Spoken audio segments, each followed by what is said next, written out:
Hello everyone. आज हम 9th class का अपना नया जो चैप्टर है वो शुरू कर रहे हैं, जीवों में विविधता। विविधता का मतलब क्या होता है और जीवों में जो विविधता की बात की जाती है उसका अध्ययन क्यों जरूरी है। विविधता का मतलब हो जाता है विभिन्नता से, यानी जब हम जीवों में विविधता की बात करते हैं इसका मतलब हो जाता है कि जीव जो हैं, विभिन्न प्रकार के जो जीव हैं वो इस पृथ्वी पर पाए जाते हैं। आप अपने चारों तरफ देखते हो भिन्न भिन्न प्रकार के प्राणी या जीव जंतु इस धरती पर घूम रहे हैं। अब उसमें से कुछ जीव जंतु ऐसे हैं जो बिल्कुल छोटे छोटे हैं। जीवाणुओं की बात की जाए कुछ माइक्रोमीटर तक होते हैं।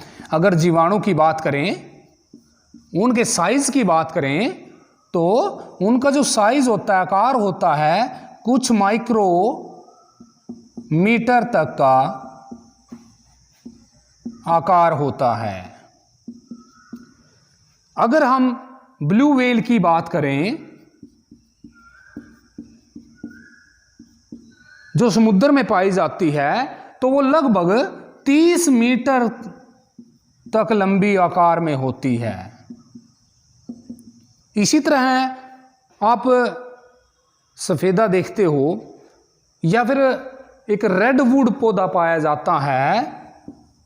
रेडवुड जो वृक्ष होता है उसकी जो लंबाई है वो लगभग 130 मीटर तक होती है।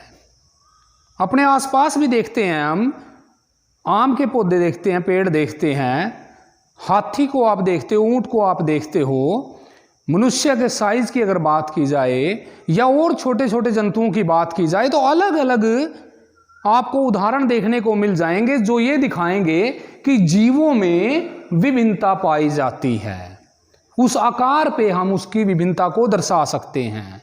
अगर उम्र का हिसाब लगाया जाए तो कुछ जीव ऐसे हैं, जैसे हम मक्खी या मच्छर की बात करें, वो थोड़े दिनों के बाद ही मृत्यु को प्राप्त होते हैं, खत्म हो जाते हैं।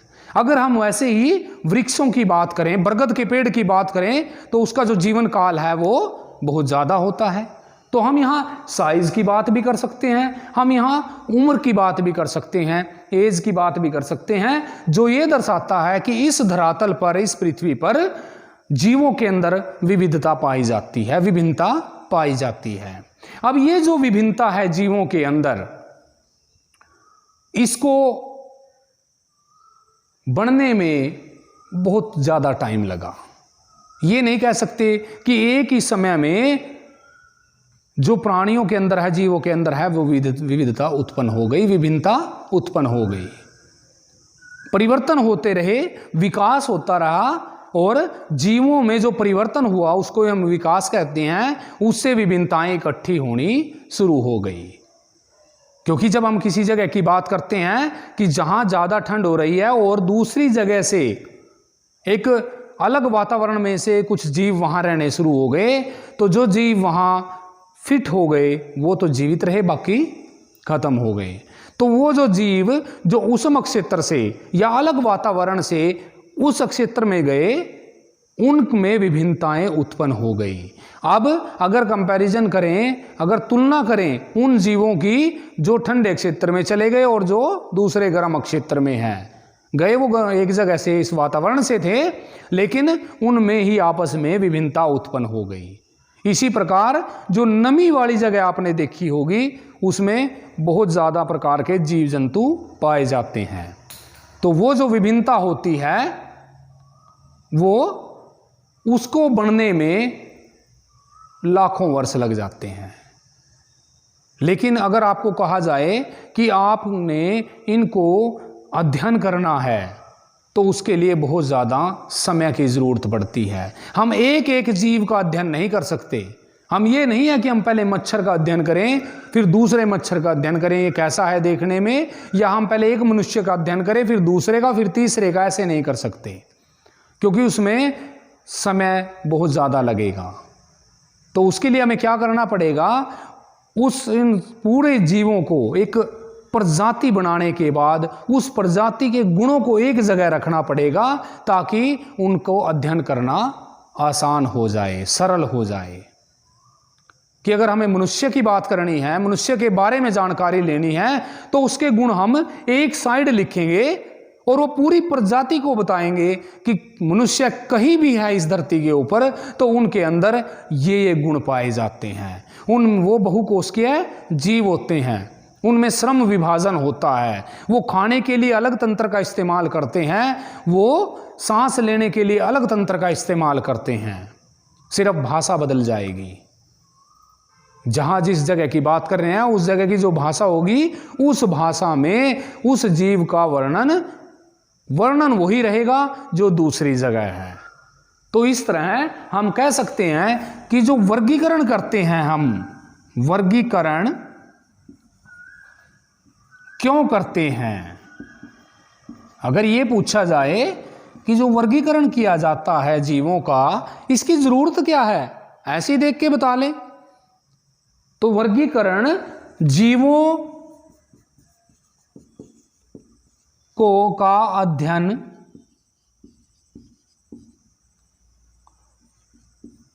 सरल करने के लिए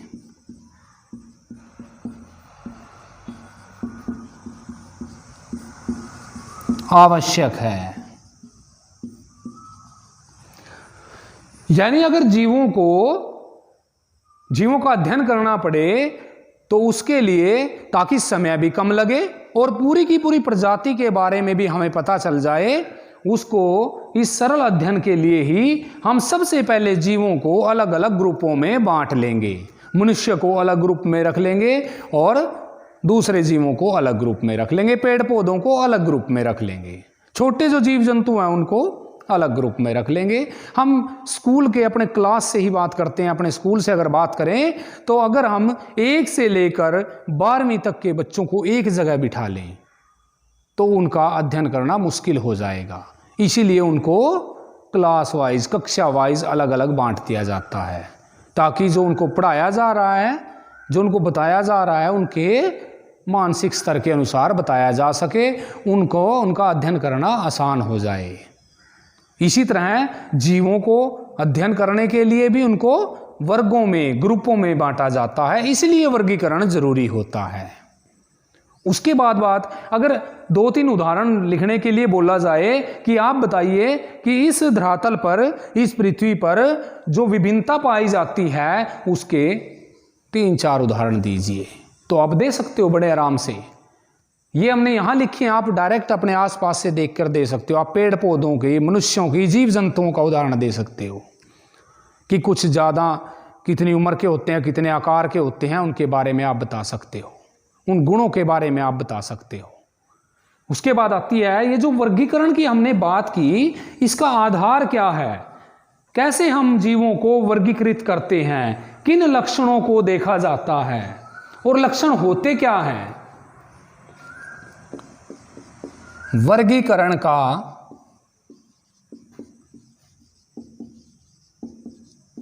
आधार, अब अगर शुरुआत की बात की जाए, जब शुरू में बातचीत, जब ये जीवों में विविधता का अध्ययन शुरू हुआ, तो जो यूनानी दार्शनिक, यूनानी जो वैज्ञानिक की बात करें, दार्शनिक की बात करें, जो अरस्तु जी थे,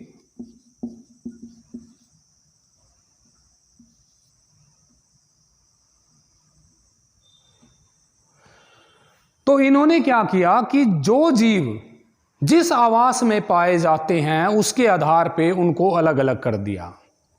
यानी जल, स्थल और वायु में रहने के आधार पर जीवों को अलग अलग कर दिया कि जो जल में रहेंगे वो सारे के सारे जीव एक जैसे होते हैं, जो स्थल पे रहेंगे वो एक जैसे, और जो वायु में रहेंगे वो अलग रहेंगे, वो एक जैसे होंगे। लेकिन फिर देखने में आया कि जल में ब्लू व्हेल भी रहती है, जल में दरियाई घोड़ा भी रहता है, जल के अंदर छोटे छोटे जीव भी पाए जाते हैं, मछली भी पाए जाते हैं, लेकिन उनकी शारीरिक संरचना और उनकी जो कोशिकीय संरचना जिसको कहें, या उनकी जो काम करने की क्षमता है वो अलग अलग होती है। उनमें जो विभिन्न जैव प्रक्रम को करने वाले तंत्र बने होते हैं, अंग बने होते हैं, वो अलग अलग होते हैं। तो इस आधार पे हम यह नहीं कह सकते कि जो आवास के आधार पे वर्गीकरण करते हैं वो सही होता है, ये सही नहीं है।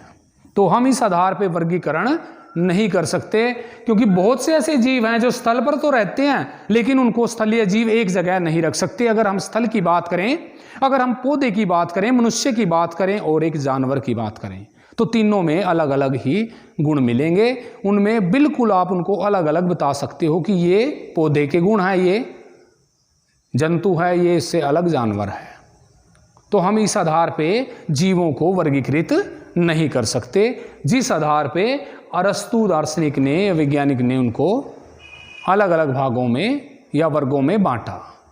उसके बाद बात आई कि फिर किस आधार पर, अगर आवास के आधार पर वर्गीकरण नहीं कर सकते, वर्गीकरण का आधार जो है आवास नहीं माना जा सकता, तो फिर किस आधार पर हम जीवों को अलग अलग करें या ग्रुपों में बांटें। फिर बात आती है कोशिकीय प्रकृति की। प्रकृति के आधार पर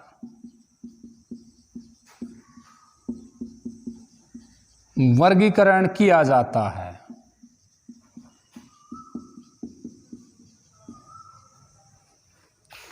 हमने सिर्फ जो बात आपको बताई है कि विविधता के 3-4 उदाहरण आप लिख सकते हो उस पर्सन के रूप में। वर्गीकरण क्यों आवश्यक है वो होता है, वर्गीकरण का आधार क्या है। एक में हमने बताया आवास, वर्गीकरण का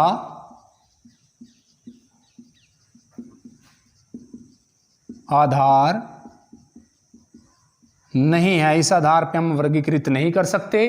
दूसरा हमने बताया कोशिकीय प्रकृति के आधार पर जीवों का वर्गीकरण किया जा सकता है। अब कोशिकीय आधार पे कैसे कहते हैं, कोशिकीय संरचना में हम 2 प्रकार के जीवों का वर्णन करते हैं। एक होते हैं यूकैरियोटिक और दूसरे होते हैं प्रोकैरियोटिक।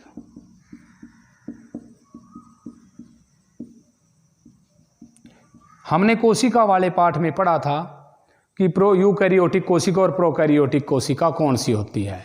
जब हम जीव की बात करते हैं तो ऐसे जीव जिनके अंदर ये कोशिका पाई जाती है।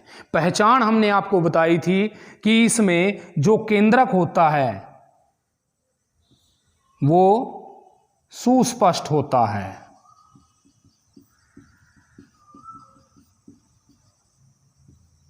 अगर सिर्फ हम कोशिका की बात करें। दूसरा हमने इसमें आपको बताया था कि केंद्रक झिल्ली होती है केंद्रक के चारों ओर।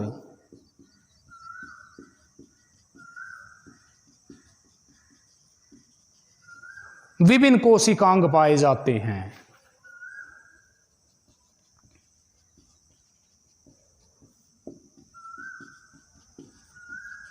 अगर प्रोकैरियोटिक की बात करें कोशिका के आधार पर, कि जो प्रोकैरियोटिक कोशिका होती है उसमें केंद्रक सुस्पष्ट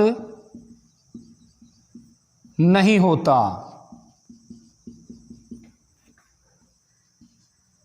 केंद्रक झिल्ली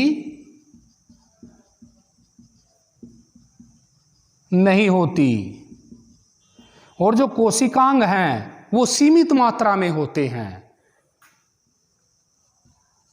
कुछ कोशिकांग होते हैं।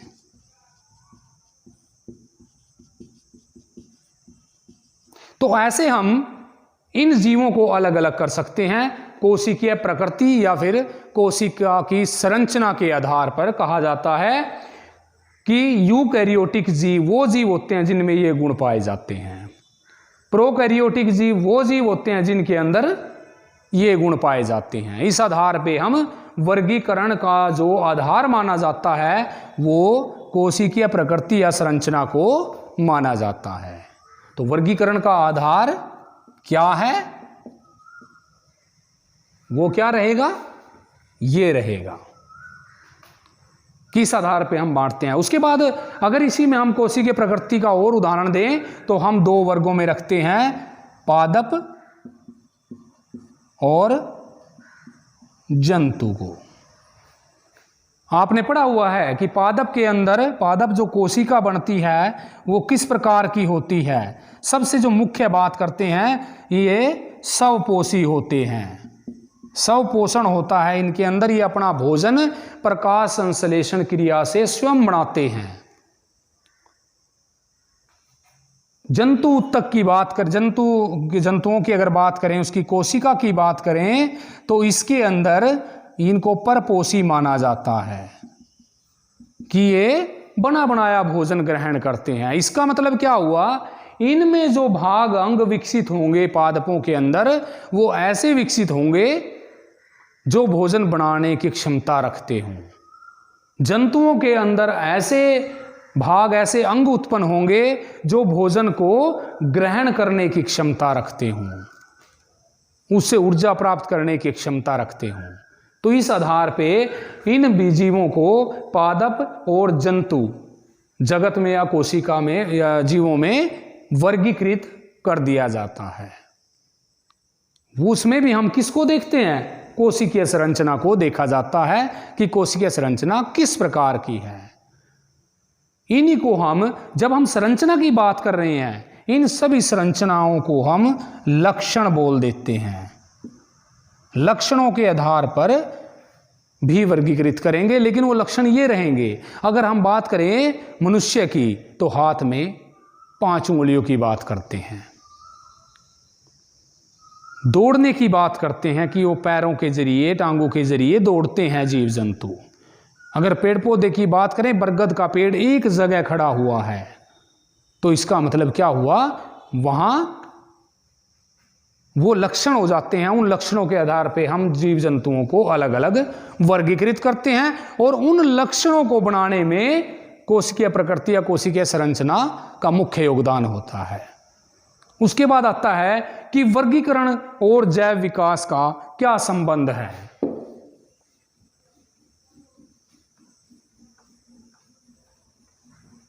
वर्गीकरण और जैव विकास जो निरंतर परिवर्तन होता रहता है। जैव विकास हम बोल देते हैं जीवों का विकास, और विकास को हम कह देते हैं निरंतर परिवर्तन की जो प्रक्रिया होती है,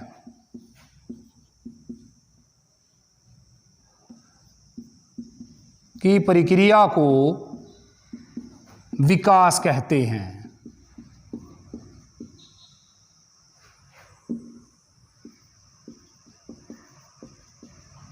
जो परिवर्तन लगातार चलता रहता है। अब कुछ जीवों के अंदर समय भी लग जाता है लेकिन फिर भी परिवर्तन नहीं होता। ऐसे जीवों को आदिम जीव कहते हैं। जीव जिनमें समय के साथ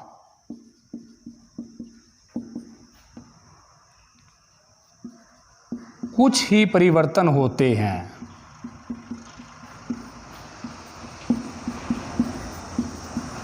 उन्हें आदिम जीव या फिर निमन जीव कहा जाता है।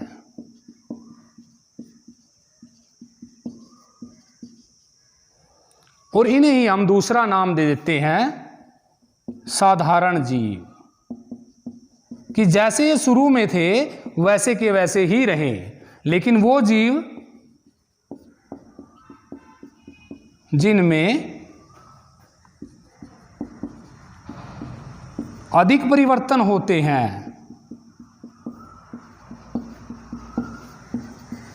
उन्हें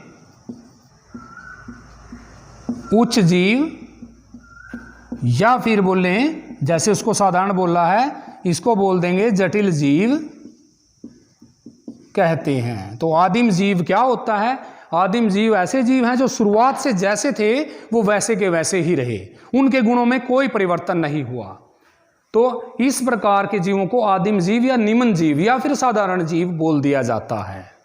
और जो जिनमें परिवर्तन होते हैं उन्हें उच्च जीव बोल देते हैं या जटिल जीव बोल देते हैं। अब इस जैव विकास का वर्गीकरण से संबंध है,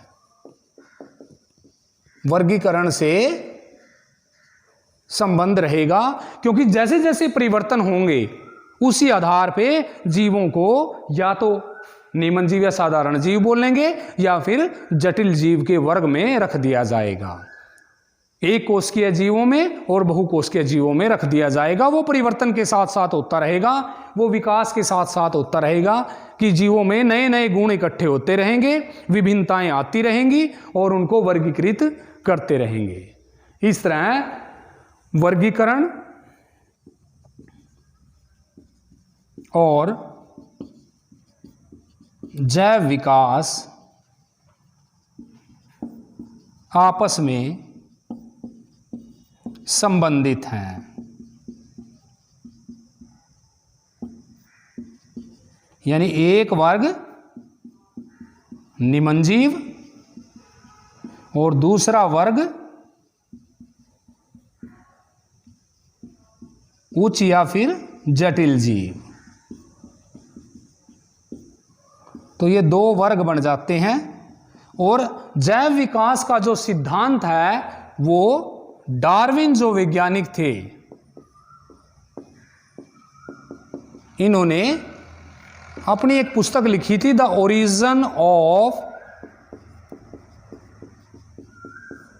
ऑफ स्पीसीज।